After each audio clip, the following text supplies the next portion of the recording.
செய்தியாளர்களை சந்தித்து பேசிய பாஜக மாநில தலைவர் அண்ணாமலை, முன்னாள் முதல்வர் எடப்பாடி பழனிசாமிக்கு ஜாதி ஆதிக்க வெறி இருப்பதாக குற்றம் சாட்டியுள்ளார். ஆனா பாஜகவுடைய உதவியை நாடுனாரா நாடலியா அதுக்குள்ள நான் போக விரும்பலீங்கண்ணா. ஒரு விஷயத்தை நம்ம புரிஞ்சுக்கணும். பாரதிய ஜனதா கட்சி ஜெயலலிதா அம்மையாருடைய மறைவுக்கு பிறகு நீங்க பாரதிய ஜனதா கட்சி மோடி ஐயாவை பார்த்தீங்க, மோடி ஐயாவுடைய கண்டலன்ஸை பார்த்தீங்க, மோடி ஐயாவுடைய வருகையை பார்த்தீங்க. மோடி ஐயா அவர்கள் தமிழக மக்களின் மீது, முதலமைச்சர்கள் மீது என்ன மரியாதை வச்சிருந்தாங்க எல்லாத்தையுமே பார்த்தீங்க. நாங்க எங்கேயுமே எதுவுமே செய்யவில்லை. அரசியல் கட்சியாக சித்தாந்த அடிப்படையில் ஒருத்தர் ஆதரவு கேட்கிறாங்கன்னா முழுமையாக ஆதரவு கொடுத்து தமிழகத்திற்கு மோடி ஐயா என்ன செய்ய முடியுமோ அந்த பீரியட்ல செஞ்சாங்க. அந்த பீரியட் ஆஃப் டீஸ்டபிலைசேஷன். ஒரு மக்களால் தேர்ந்தெடுக்கப்படாத ஒருத்தர் முதல்வராக வர்றாங்க. அப்ப மத்திய அரசு தமிழக மக்களுக்கு என்ன கொடுக்கணுமோ அதை கொடுத்திருக்கோம்.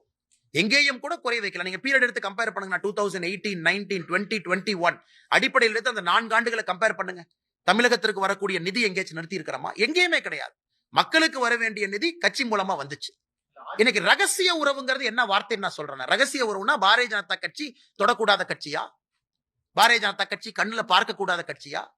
இல்ல பாரதிய ஜனதா கட்சியோட யாராச்சும் வந்து கை குலுக்கிட்டாங்க, பாரதிய ஜனதா கட்சியின் மீது தோல்ல போட்டாங்கன்னா, இன்னைக்கு இவர் இந்த மாதிரி ஒரு வார்த்தையை பயன்படுத்துறாங்கன்னா உள்ளத்துல எவ்வளவு அழுக்கு இருக்கணும்.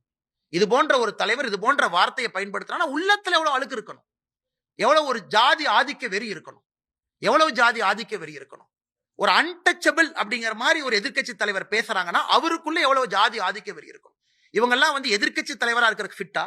இவங்கெல்லாம் முன்னாள் முதலமைச்சர் என்கின்ற பொறுப்புக்கு இவர்களுக்கு அழகா?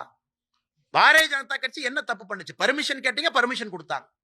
அதுவும் வந்து குறிப்பாக நீங்க பார்த்திருப்பீங்க, அது எங்கேயும் செய்யாத ஒரு விஷயத்தை கலைஞர் கருணாநிதி ஐயாவுக்கு செய்யப்பட்டிருக்கிறது. தமிழ் வாழ்க அப்படிங்கிற வாக்கியம். அது எல்லாமே பாத்தீங்கன்னா ஒரு ஸ்டாண்டர்ட் ஃபார்மேட்ல காயின் பிரிண்ட் ஆகும்.